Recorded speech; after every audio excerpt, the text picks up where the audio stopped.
आशा करता हूं आप सब बहुत अच्छे होंगे। मेरा नाम है सिद्धांत अग्निहोत्री, स्टडी ग्लोस पे आपका बहुत बहुत स्वागत है। तो डोनाल्ड ट्रंप को मारने की साजिश थी, मर ही जाते ये बच गए। और अगर हम डोनाल्ड ट्रंप की बात करें तो भाई जो भी हो, बंदे में हिम्मत बहुत है। जो ये प्रकरण हुआ है उससे डोनाल्ड ट्रंप की कैंडिडेसी और ज़्यादा मजबूत होगी। आज नेशनल कन्वेंशन होना है। आज जितने भी डेलीगेट्स हैं, रिपब्लिकन का नॉमिनी कौन होगा उसके लिए वोट करेंगे और Donald Trump is the obvious choice. तो बहुत कुछ हो रहा है। कॉन्स्पिरेसी थ्योरी ये कह रही है जो बाइडन ने करवाया। कुछ लोगों का ये भी बोलना है कि सर क्या पता डोनाल्ड ट्रंप ने करवा दिया हो। ऐसा नहीं है, ऐसा होना तो नहीं चाहिए वैसे। तो जो बाइडन ने करवाया हमला, डोनाल्ड जिसने भी करवाया या नहीं करवाया, हमला हुआ है, बस आपको इतना ध्यान रखना। और डोनाल्ड ट्रंप के कान से गोली छू के निकली है और उसके बाद उठना और ऐसे हाथ दिखाना, ये वाकई में भाई काबिल तारीफ है। बंदे में दम तो है, चाहे आप इसकी जितनी भी बुराई करो। मैं डोनाल्ड ट्रंप से बहुत ज़्यादा सहमत नहीं रहता। खैर मैं कौन होता हूँ सहमत करने वाला, लेकिन हर कोई इंडिविजुअल है, सबको अपनी राय रखने का हक है। कल कुछ लोग भड़क गए थे जब मैंने वीडियो में बोला था, लेकिन भाई ये आपकी चॉइस है। मैं इनकी नीतियों से बहुत ज़्यादा सहमत नहीं हूँ। प्रोजेक्ट 2025 की हमने कल बात की थी। कंजर्वेटिव का क्या करना चाहिए, FBI को हटा दे, अबॉर्शन को हटा दे, सारी चीज़ें हो रही थी। तो डोनाल्ड ट्रंप की अगर बात करते हैं तो डोनाल्ड ट्रंप कल पेनिसिल्वेनिया में अपना भाषण जो है वो दे रहे थे। उसके बाद थोड़ी दूर पे, लगभग 100 मीटर पे, हम ये देखते हैं कि शूटर जो है वो यहाँ पे बैठा हुआ था, ठीक है ना। और डोनाल्ड ट्रंप यहाँ स्टेज पे इधर पे खड़े हुए थे, ये शूटर था और यहाँ से निशाना लगाया, बच गए। 4 शॉट्स फायर किए, 2 लोगों की मौत हो गई है। इसमें एक तो जो क्राउड में थे और दूसरा गनमैन जिसने ये गोली चलाई। लेकिन सबसे बड़ी बात यह कि आखिरकार गोली चलाई क्यों। देखिए एक चीज़ मैं साफ कर दूं कि इसका अभी तक कोई जवाब नहीं मिल पाया है, कुछ नहीं पता चला। लेकिन मैंने जब इनके बारे में रिसर्च कर रहा था कि उससे काफ़ी कुछ पता चलता है और चीज़ें क्लियर होती हैं कि आखिरकार गोली क्यों चलाई होगी। तो सबसे पहले तो शाम 6:02 पे डोनाल्ड ट्रंप जो है बटलर फार्म्स स्टेज पे आते हैं। शाम 6:11, यानी कि हमारे हिसाब से रात के 10:11। तो यहाँ पे जो शॉट्स है वो ट्रंप पे फायर किए जाते हैं, ठीक है ना। मतलब आप ये समझिए कि स्टेज के आने पे, जैसे ही स्टेज पे आई ये 9 मिनट बाद जो शॉट्स है वो फायर किए जाते हैं। और तुरंत सीक्रेट सर्विस एजेंट जो हैं वो जहां से शॉट्स आया है, स्नाइपर तैनात होते हैं। सीक्रेट सर्विस जो होती है वो एक्स प्रेसिडेंट की सुरक्षा की जिम्मेदार होती है, ये होता है। और बोलते हैं कि भाई जो स्पेक्टेटर है उसकी भी जान गई। और उसके बाद फिर लगभग 6:42, सोचिए हमले के लगभग 40 मिनट बाद डोनाल्ड ट्रंप को हॉस्पिटल ले जाया जाता है, ठीक है ना। और उसके बाद फिर डोनाल्ड ट्रंप जो है वो न्यूयॉर्क आते हैं। जो बाइडन से लेकर PM नरेंद्र मोदी तक सब ने ये बोला कि ऐसे ये नहीं होगा। डोनाल्ड ट्रंप पे मुद्दा बनाएंगे इलेक्शन में कि भाई अगर मैं सेफ नहीं हूं तो आम जनता कहां से सेफ हो जाएगी। ये मुद्दा बनने वाला है। अब आपको बता दूं कि जिसने गोली चलाई है $500, लगभग 40,000 रुपए वो एक प्राइज में जीता था। 2022 की जो ग्रेजुएशन सेरेमनी हुई थी, जिस बंदे ने गोली चलाई 20 साल का है वो, और उसका नाम है Thomas brooks. He was an intelligent गाय, बहुत इंटेलिजेंट लड़का था, मैथ्स उसकी टिप पे, आप ये समझिए। लेकिन बुली होता था स्कूल में, और सिर्फ 20 साल का। तो उसने ऐसा क्या सोचा कि गोली चला दे। और जितने भी इसके साथ लोग काम कर रहे थे, क्योंकि एक फार्म में काम करता, एक नर्सिंग होम में काम करता था, they are shocked, parent shocked कि कभी मैंने ये सोचा नहीं था, सपने में नहीं सोचा था कि मेरा बेटा, मेरे बेटे के दिमाग में ये चल रहा है। तो कभी कभी आप पता लगा ही नहीं सकते। लेकिन एक चीज़ आप पता लगा सकते हैं, जो UPSC का हमारा लक्ष्य बैच है, 1 साल का कोर्स है 10,000 का, और साथ ही साथ जो आंसर राइटिंग है उसका कोर्स हमने 600 रुपये का निकाला है कि आपकी आंसर राइटिंग हम एकदम परफेक्ट करवा देंगे। आमतौर पर कोर्स बहुत महंगे बिकते हैं। तो लाइव टेलीग्राम ग्रुप, तुरंत आपके आंसर चेक होंगे। आंसर राइटिंग जो फैकल्टीज़ है वो बताएंगे कि किस तरीके से आंसर लिखना है, और आंसर राइटिंग इवैल्यूएशन भी आपका होगा। तो FBI ने थॉमस मैथ्यू क्रुक्स, सॉरी मैंने ब्रुक बोल दिया, थॉमस मैथ्यू क्रुक्स जो है उसको आइडेंटिफाई किया है। और ये यहीं कहीं रहने वाला है, 1 घंटे दूरी पे इसका घर आ जाता है। तो इसने पूरा प्लान बनाया, इंटेलिजेंट लड़का है, पूरा प्लान बनाया कि कैसे डोनाल्ड ट्रंप आएंगे। मूवमेंट को डेफिनेटली ट्रैक किया होगा कि कहाँ पे मुझे जाना है, रेकी की होगी। हालांकि ज़्यादा अभी कुछ पता चल नहीं पाया है, लेकिन ये सब हुआ होगा। तो बिथेल पार्क में, पेनिसिल्वेनिया में यहाँ पे रहता। और यहाँ जो ये लड़का है, इसका रिकॉर्ड जो है वो बहुत अच्छा रहा है, ठीक है, काफ़ी अच्छा एकेडमिक्स में, गरीब घर का था, मतलब बहुत अमीर घर का नहीं था, है ना, ठीक ठाक मिडिल क्लास फैमिली का था और बहुत ही अकेला था। अभी हम इसकी आगे बात करेंगे। तो यही है। अब एफबीआई ने बोला कि देखिए हम मोटिव जानने की कोशिश कर रहे हैं, बट मोटिव कैसे आपको पता लगेगा? पता ही नहीं लग पाएगा क्योंकि मर गया, जो अटैकर है वो मर गया। जिंदा होता तो आप मोटिव जान पाते हैं, लेकिन यहां पे स्पेशल सिक्योरिटी सर्विस ने अटैकर को मार दिया, तो मोटिव कभी भी आप जान पाएंगे ही नहीं। अब वो तो स्पेक्यूलेशन लगाएंगे और हम भी यहां पे स्पेक्यूलेट करेंगे कि आखिरकार ऐसा क्यों हुआ। अब जो क्रुक्स है, अभी अब देखिए 18 साल का है, तो जस्ट पहली बार वो वोट करने वाला था, समझ रहे हो? जो 5 नवंबर को इलेक्शन होने वाले हैं, पहली बार है कि वो किसी प्रेसिडेंट को वोट करेगा, चाहे डोनाल्ड ट्रंप हो चाहे जो बाइडेन हो। अब 1 घंटे की दूर पे रहता था और यहां बटलर पार्क में ही जो है वो शूटिंग हुई है। फेडरल एविएशन एडमिनिस्ट्रेटर ने बोला है कि हमने अभी फिलहाल एयर स्पेस बंद कर दिया है पूरी तरीके से। 2022 में ग्रेजुएट हुआ था, यानी कि जब, क्योंकि 18 साल का था। अब ये देखिए, ये इस लड़के को आपको देख के लग रहा है कि इसने गोली चलाई है। ये कहां से, ये आप देख सकते हैं, इतना मासूम चेहरा और चश्मा लगाए हुए है, पढ़ा, देखने से ही साइंटिस्ट लग रहा है। कुछ लोग होते नहीं कि देखने से ही पढ़े लिखे लग जाते हैं, तो देखने से ही साइंटिस्ट या डॉक्टर लग रहा है। बहुत दुख की बात है कि ये लड़का, क्योंकि इसका बहुत ब्राइट फ्यूचर होता, और ऐसा इसका अंत हुआ। और वही है कि 18 साल की उम्र में ग्रेजुएट हो। देखिए अमेरिका में क्या है ना, कि अमेरिका में सिचुएशन बिल्कुल अलग है। वहाँ पे क्या है कि लोग सेविंग्स करते नहीं है, पैसा उड़ाते हैं, क्योंकि आपकी जो गुजारा भत्ता मिलता है एक तो, और आपकी बुढ़ापे में सरकार आपका ख्याल रखती है, समझ रहे हो? 18 साल जैसे ही आपकी हुई तो पेरेंट्स जो है वो बच्चों को बाहर निकाल देते हैं कि अब तुम इंडिपेंडेंट हो, अपने हिसाब से चलो। और बच्चों को सरकार जब तक उनकी नौकरी नहीं लग जाए पार्ट टाइम, तब तक गुजारा भत्ता भी देती है, ठीक है ना? हाँ, मिलता है, सरकार ये ध्यान रखती है। अब बच्चे जो हैं 18 साल के बाद बहुत और जगह पे काम करते हैं, मैकडी हो गया, डिलीवरी सर्विस, कई जगह काम करते हैं। हर किसी ने ये काम किया हुआ है, ऐसा नहीं है। Mark Zuckerberg, everyone, they worked, काम किया है, उसके बाद काम करते हैं, पैसा मिलता है और अपनी पढ़ाई भी जो है वो पूरी करते हैं। तो अमेरिका में लोनलीनेस बहुत है, क्योंकि वो परिवार से जो बच्चे हैं वो बहुत जल्दी दूर हो जाते हैं, और परिवार से वो कनेक्शन नहीं है जो भारत में है। भारत में अगर किसी को कोई दिक्कत होती है तो भाई क्या हुआ, भाई पंचायत होगी, लेकिन वो सब आपके पास भी आएंगे, आपको संभालेंगे, पूरा मोहल्ला आ जाता है कि अरे क्या हुआ क्या नहीं हुआ बताओ। लेकिन अमेरिका में ऐसा नहीं है, अगर मौत हुई ना तो शायद पड़ोसी को पता भी ना चले। तो इस तरीके की लोनलीनेस है, और ये लोनलीनेस का शिकार था। ऐसा है, एक साइंस टॉपर था, ये मैथ्स टॉपर, इसको नेशनल मैथ और साइंस इनिशिएटिव अवार्ड मिला, स्टार अवार्ड मिला था $500 का। ग्रेजुएशन सेरेमनी जो हुई तो हाई स्कूल डिप्लोमा इसको दिया गया, और हर किसी ने तारीफ की कि ये लड़का जो है आगे जाके बहुत बढ़िया बनेगा, बहुत बढ़िया करेगा काम, पापा कहते हैं बड़ा नाम करेगा।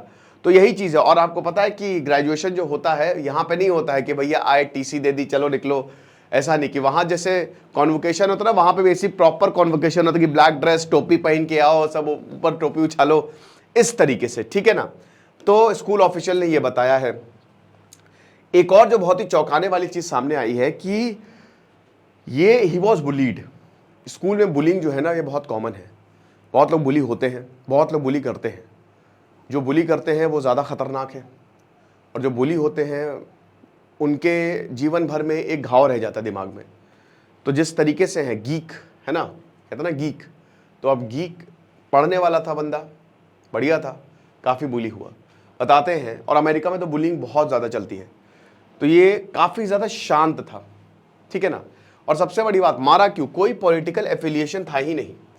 बात इतनी सी है कि इतना कम उम्र का लड़का, सिर्फ 20 साल का लड़का, आप समझ रहे कि अभी सिर्फ उसने ग्रेजुएशन पूरा किया, उसकी ज़िंदगी शुरू हुई है, कोई आइडियोलॉजी नहीं, कोई पॉलिटिकल एफिलिएशन नहीं। लेकिन यहाँ पे एक बहुत बड़ा कैच है। अब आप इसके नेचर को समझिए। हम लोग ने डार्क साइकोलॉजी, पर्सनैलिटी डेवलपमेंट का जो मैंने कोर्स बनाया उसमें मैंने बताया है कि इंसान जो है उसके नेचर को समझना पड़ेगा। कैसे समझे नेचर? और बहुत कुछ आपको पता चल जाएगा। सबसे पहली बात यह है कि ये बहुत ज़्यादा शांत रहता था, क्वाइट, एक क्वाइट पर्सनैलिटी था। जो शांत रहते हैं ना, वो उनके अंदर बहुत उबाल होता है। अंदर से खाली टिप आपको देखने को मिलेगी, लेकिन मतलब ऊपर से सतह पर ये खाली इतने टिप आपको देखने को मिलेगी। लेकिन जब आप पानी के अंदर जाओगे, या मतलब जब आप सतह के अंदर जाओगे, तो पूरा पिरामिड देखने को मिल जाएगा भावनाओं का। तो ये होता है।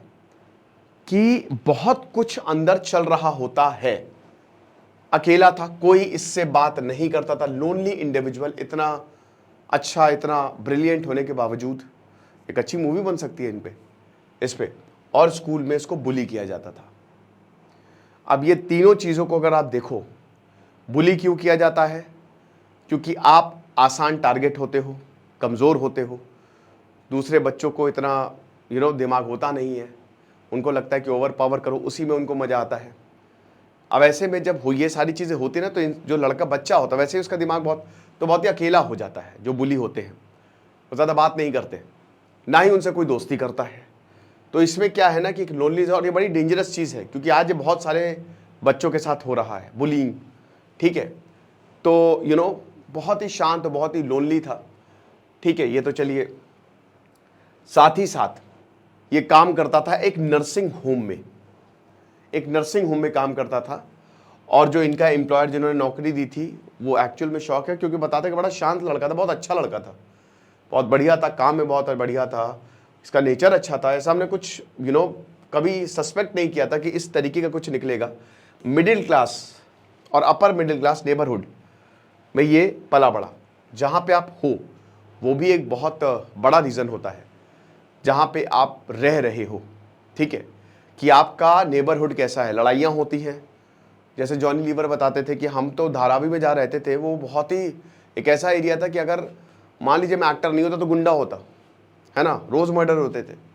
तो आपका नेबरहुड भी एक बहुत बड़ा रोल प्ले करता है कि आप आगे क्या करोगे, और इसमें आपको समझना है, आपको संभालना है। अब कोई मिलिट्री टाइज नहीं थे, कोई मेंटल हेल्थ इशू नहीं था, नॉर्मल चाइल्ड था। हो सकता है हो भी, इसने बताया ना हो। जो लोग शांत रहते हैं वो चीज़ें, वो पत्ते अपने खोलते नहीं, उनके अंदर बहुत कुछ चल रहा होता है, ठीक है ना। इन्वेस्टिगेटर ने एक क्रुक्स की कार में एक सस्पिशियस डिवाइस देखा। अब यहाँ पे एक और थ्योरी सामने आती है, कहीं ऐसा तो नहीं है कि क्रुक्स को मैनिपुलेट किया हो, हालांकि यहाँ इसको एनालाइज किया जा रहा है, लेकिन कहीं ऐसा तो नहीं है कि इसको मैनिपुलेट किया गया हो, इसको बोला गया कि तुम मारो, पैसे का लालच, शायद पैसे का लालच तो नहीं दिया होगा, लेकिन इन्वेस्टिगेशन चल रही है। बट हो सकता है कि ये शायद एक मोहरा हो, किसी का प्यादा हो, किसी हाथ का। अकेला था इंडिविजुअल, तो इसको आसान था मैनिपुलेट करना, है ना। FBI जो है अगेन इसको इन्वेस्टिगेट कर रही है, और ये डोमेस्टिक टेररिज्म एक्ट है। देखिए, अमेरिका में ना गन लॉस को हटाना पड़ेगा। अमेरिका में कोई भी गन खरीद सकता है, कोई भी बंदूक खरीद सकता है। डोनाल्ड ट्रंप ही थे जो बहुत ज़्यादा एडवोकेट करते थे। स्कूल में शूटिंग हुई, डोनाल्ड ट्रंप कहते थे कि एक काम करो, टीचर को भी गन दे दो, तो उधर से जो है वो गोली चल रही, इधर से टीचर गोली चला रहा है, टर्मिनेटर का सीन हो जाएगा। तो गन लॉस को हटाना पड़ेगा। आप 18 साल से जैसे हो कैसे बंदूक दे सकते हो, लेकिन इनकी लॉबी चलती है, ये नहीं कर सकते। खूब सारी फंडिंग आती है, जो gun association, America gun association, औकात नहीं है किसी की कि गन लॉ को अमेंड कर दे। तो वही हिसाब किताब है। तो गन जो है वो AR style semi automatic rifle थी, और इसको लीगली जो है वो क्रुक्स के फादर ने परचेस किया था। आसानी से मैंने बताया ना कि आप खरीद सकते हो बंदूक, और ऐसे अमेरिका में बहुत सारे आपको केसेस मिल जाएंगे इस तरीके से। तो फोन और एविडेंस को कलेक्ट कर रही है, और एक्सप्लोसिव डिवाइस क्या यूज किया था उसको भी कलेक्ट कर रही है। अब ये एक बहुत इंपॉर्टेंट PPT है, स्लाइड है। अकेला था ये, कोई इसके साथ नहीं था। डिवाइस को भले ही यहाँ पे ट्रैक किया जा रहा है, मतलब देखा जा रहा है कि कहीं ऐसा तो नहीं कि ये किसी के हाथ की कठपुतली था, लेकिन इसकी कोई क्लियर आइडियोलॉजी नहीं, पॉलिटिकल लीनिंग्स नहीं रही है, फिलहाल तो यही पता चला है। बट अगेन यहाँ पे बात आती है, ही वॉज वेरी क्वाइट। मुझे लगता है, मेरा जो पर्सनल मैंने देखा, इसकी आइडियोलॉजी थी तगड़े से, शांत था, इसने अपने पत्ते खोले नहीं। बट कहीं ना कहीं डोनाल्ड ट्रंप के साथ इसके आइडियोलॉजिकल इशू थे। डोनाल्ड ट्रंप जिस तरीके का उनका करियर रहा है, और अभी उनको सज़ा भी हुई है, तो बहुत लोग उनके खिलाफ भी हैं। मैंने बताया ना कि अगर कोई समझदार आदमी हो, अब तो जो बाइडन, तो उनका दिमाग ही हिल चुका है, तो डोनाल्ड ट्रंप को बहुत आसानी से हराया जा सकता है उनकी डिबेट्स में। सोशल मीडिया प्रेजेंस था ही नहीं, सोशल मीडिया प्रेजेंस मिनिमल थी, अकेला था, क्या ही करता, ठीक है। और प्लानिंग या वायलेंस का भी कोई इसके ऊपर आरोप नहीं लगाया, एविडेंस नहीं है कि इसने कोई मैथ्यू क्रुक्स बता रहे हैं कि भाई, मतलब अभी तक उनको खुद समझ में नहीं आ रहा है कि आखिरकार मेरे बेटे ने ऐसा किया तो किया क्यों। क्योंकि अपने बाप को भी नहीं बताया था, अपने पेरेंट्स, किसी को नहीं बताया था कि मैं जा रहा हूँ, बस बोला कि मैं जा रहा हूँ और यहीं तक अभी आ जाऊँगा। तो पिताजी को भी कुछ समझ में नहीं आ रहा, पिताजी खुद आंसर्स ढूंढ रहे कि आखिरकार हुआ तो हुआ क्यों। लेकिन डेफिनेटली ये एक पॉलिटिकल और आइडियोलॉजिकल इशू था, है ना, 110%। ये इसी वजह से ही यहाँ पे जो मोटिव है, मेन मोटिव है। अब देखिए डोनाल्ड ट्रंप को फायदा मिल गया, शूटिंग मेक्स मी स्ट्रॉन्गर। लेकिन ये अगर निशाना सही बैठ जाता तो डोनाल्ड ट्रंप आज जिंदा नहीं होते। ठीक है, बच गए डोनाल्ड ट्रंप, बाल बाल बचे, किस्मत ने साथ दे दिया। तो 2024 में डोनाल्ड ट्रंप को मारा गया। इससे पहले जॉर्ज डब्ल्यू बुश के ऊपर भी ग्रेनेड फेंका गया था, बच गए थे। रोनाल्ड रीगन 1981 में, इनको भी गोली लग गई थी लेकिन बच गए थे। जेरार्ड फोर्ड जो है, 2 असैसिनेशन अटेम्प्ट्स ये बच के निकले थे 17 दिन के अंदर। जॉन एफ कैनेडी को मार ही दिया गया था, ठीक है ना, ओपन लिमोजीन में डलास में। इनका मैंने लेक्चर भी किया गया है कैसे इनको मारा गया था, ठीक है ना। जॉर्ज वॉलेस जो है, इनको मार दिया गया था, मतलब गोली लग गई थी तो ये पैरालाइज हो गई थी। और रॉबर्ट एफ कैनेडी, इनको भी मार दिया गया था, जॉन एफ कैनेडी के भाई भी, ठीक है ना, तो इनको भी मार दिया गया था। फ्रैंकलिन रूजवेल्ट, अमेरिका के इतिहास में सबसे ज्यादा राष्ट्रपति यही रहे थे, सबसे ज्यादा बार, 4 बार राष्ट्र, ग्रेट डिप्रेशन के बाद 4 बार राष्ट्रपति ये रहे थे। और इसी के बाद ये रूल आ गया था कि अब राष्ट्रपति खाली 2 बार ही रहेगा, 2 बारी, ठीक है, मतलब 2 ही टर्म के लिए राष्ट्रपति रहेगा, उसके बाद नहीं। उसके बाद थियोडोर रूजवेल्ट, इनको भी गोली मारी गई थी और चेस्ट पे गोली इनके लगी थी, ठीक है ना। विलियम मैकिनली, गोली मार दी गई थी, ठीक है। जेम्स गारफील्ड ट्रेन स्टेशन पे जा रहे थे, गोली मार दी गई थी। और सबसे पहले इब्राहिम लिंकन को मारा गया था। इनका भी लेक्चर मैंने किया है। प्ले देख के वापस आ रहे थे, उनको गोली मार दी गई थी, ठीक है ना। तो ये लेक्चर था, बहुत इंटरेस्टिंग हो गया अमेरिका के इलेक्शन। बाकी आपको क्या लगता है, आप मुझे कमेंट बॉक्स में जरूर बताइएगा। Thank you so much.